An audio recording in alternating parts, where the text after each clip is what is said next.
And then just for the recording, so this is our weekly or bi-weekly mapping call. We had Thomas Crow join us for the first time. He gave us a little bit of his background, being from working in the bioregional movement since the 1980s.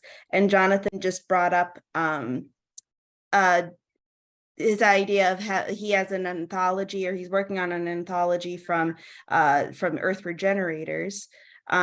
So Jonathan, would you want to share that with us, or would you want to maybe bring that up at our next meeting when we have everybody here for our general meeting? How would you like to move forward with your idea? Yeah, well, why don't we put it on the agenda for the next meeting? I hope I'm gonna be here, and I'll share with anyone who's interested a draft invitation to contribute. Yeah, I think that would be really great. So Thomas, just so you know, we meet weekly. Typically, we alternate between our general meeting, where we have everybody share their updates from their bioregion, and just we speak more generally to what's been going on in Rochester, Toronto, Cleveland, and then occasional, I'm from Buffalo, and occasionally we have people from other regions around the Great Lakes, like Lansing, Michigan, or Detroit, Michigan, joining us as well. So next week will be a good week if you're able to join. I did send you an invitation for each of these meetings. Should be coming through as a Google invite. And I also put our webpage on Mighty Networks in the chat as well, if you would like to join it. And that's where we have our past recordings and notes from meetings and any resources that have been shared. But today we are gathering because you shared us that beautiful map that you guys had created from your Katua bioregion. And that's something that we're working on right now as well. We a couple weeks ago we decided that we would start working on mapping around the Niagara River on both the United States and the Canadian side, because there really aren't many maps that show the entire watershed of the Niagara River. That shows only portions of it on either the Canadian or the US side. And I was out for the last two meetings, so I was also wondering if anybody who had attended either or both of those meetings would want to give a brief update on what happened, or what was discussed in the last meetings, if anything of note happened. I, for one, would love to hear Elliot, just because we didn't really do any check-ins, right? So if Elliot would be willing and share a little about Elliot. Yes, my name's Elliot. Like you, Thomas, I don't know how to sum up myself in these short words, but I'll show you what I've been working on related to mapping. It's not perfect. It's just a way of engaging in this process. So can everybody see that? It doesn't really matter if you can't see it perfectly. So the title of this map is, oh, thanks Anna, is Swimming as a River. And it is about the Niagara River, which flows from Lake Erie, has many other names, to Lake Ontario.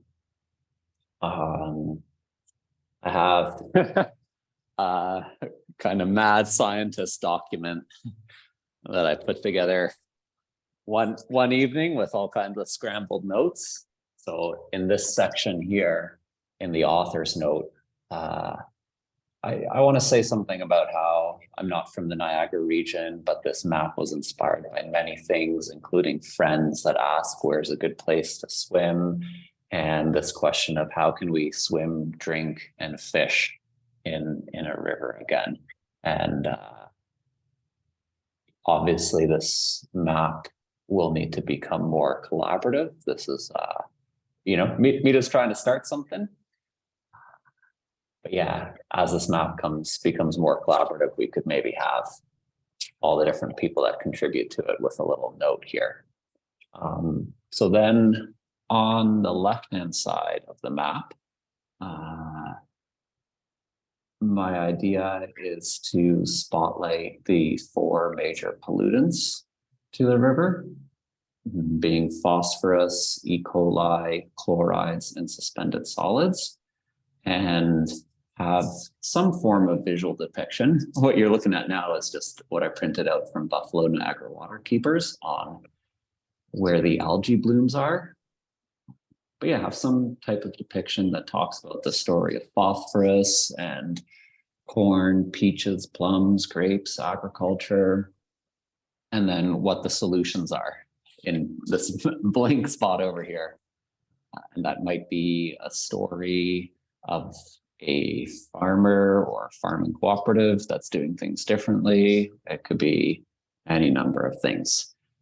So similar here with E. coli, the red dots, I don't know how well you can see it, are where it's stressed in terms of E. coli, what some of the solutions are, and so forth and so forth.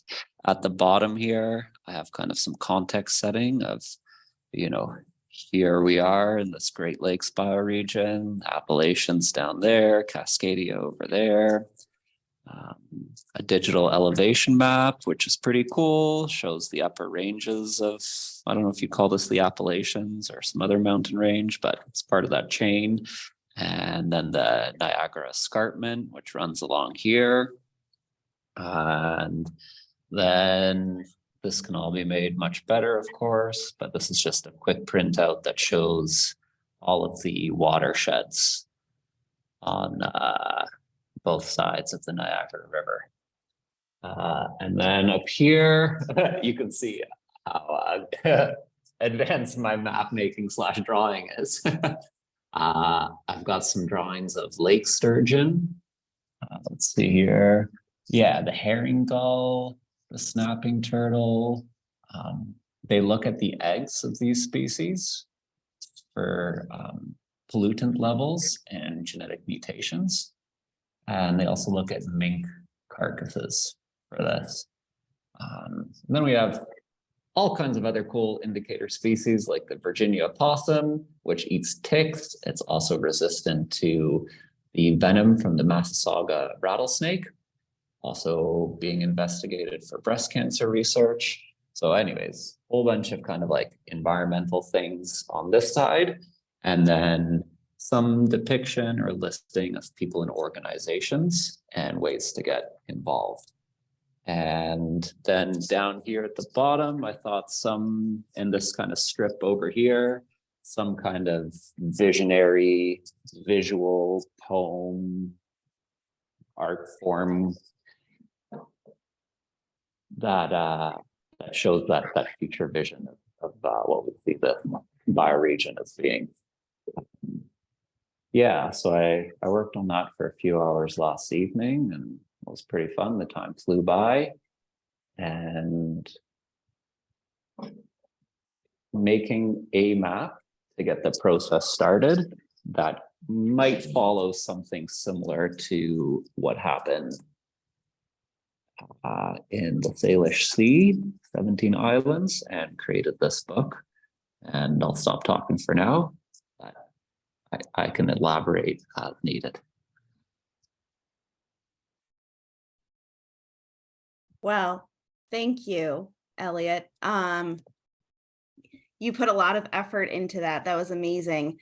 Elliot and I had met with the Buffalo Niagara Water Keepers last week to talk to them about they collect a lot of data on water quality, and they have a lot of restoration projects focusing on living shorelines, so turning hard shorelines into soft shorelines and building up resilience along the Buffalo and Niagara rivers. They're the largest water keeper in the world, actually, in terms of staff size and volunteer group size. And so we were talking about how, like, what maps could we create that would be helpful for them in their volunteering outreach. And that was, Elliot came up with the idea of how do we get it to be swimmable? Because recently, like the Ontario side opened their beaches along the Niagara River for swimming. Yes, did you have something to say, Elliot? What one beach? One beach. Yeah, not the entire stretch. One beach, which is huge because it's been decades since anybody's been able to swim there. That's not the case on the US side either. So that was some of the things that we had talked about.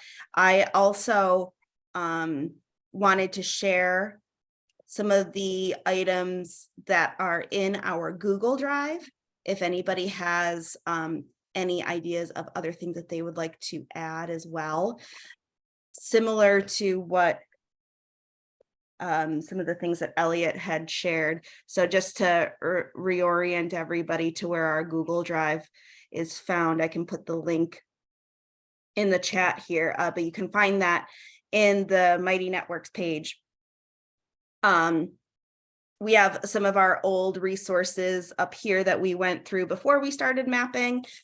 And then we have materials for the Niagara River watershed. We also have Cleveland, Genesee, Finger Lakes, similar Excel spreadsheets for those areas too, if you want to add to your own, and then a generic mapping resources Excel spreadsheet as well. And then I created an additional folder that has more Niagara River watershed materials. So here, is it? Okay, this was something that Elliot had added. So adding some of the data and statistics. This is from the US side. Again, we don't really have anything. Even when we were talking to Buffalo Niagara Waterkeepers, they're like, we don't really have anything, even though we collaborate across our country's boundaries. We don't have a shared map with any of the Canadian side. So this is a map of the different watersheds on the US side. There's plenty of other great maps too that we can continue to add here. And then I had added some of the stuff that Elliot, you were talking about, like where we can find information on E. coli. So there is a guide, the swim guide, that you can search the E. coli levels at on any beach. This is nationwide, I think.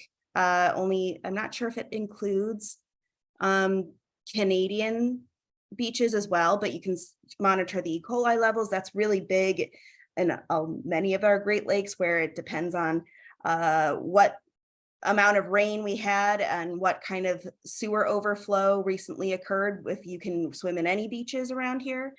I also included the Buffalo Niagara Waterkeeper webpage, where you can find, we do monthly water sampling of turbidity, dissolved oxygen, dissolved solids, pH, conductivity, and temperature that would give us some idea of the health of the different watersheds or areas on the river.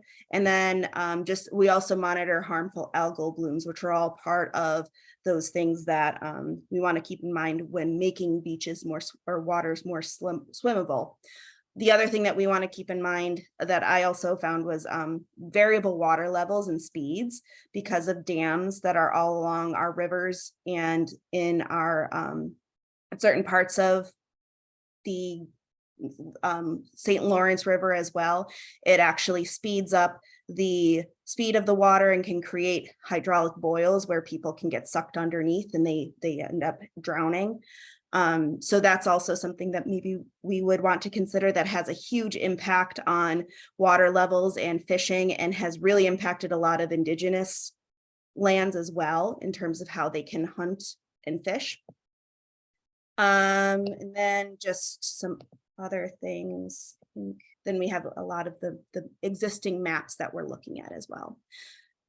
So I think the only other thing that I wanted to mention was I did take notes from our meeting if anybody is interested in looking at it.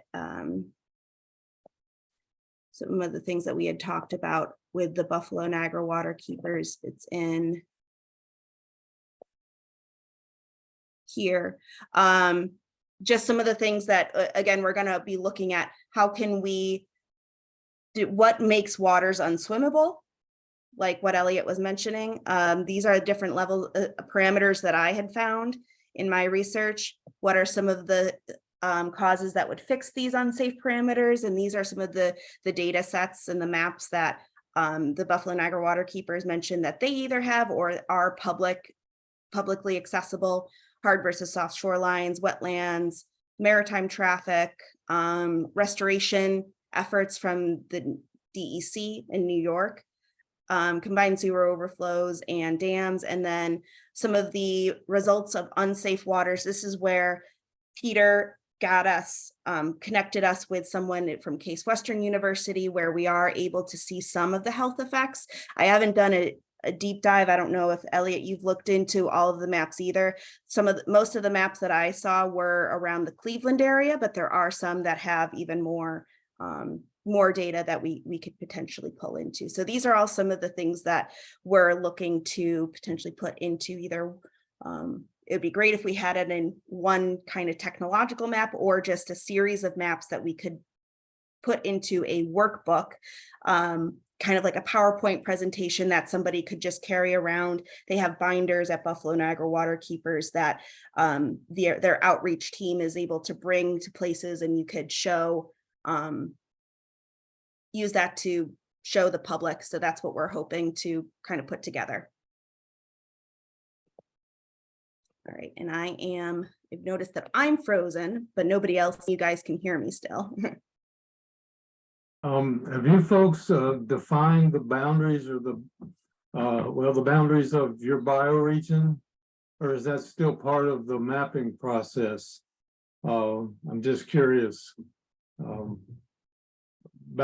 when we were doing Katua, we defined the boundaries, so to speak, of our bioregion, and so that it was kind of a bio state in a way of the new nation of bioregions, maybe. But I was just curious.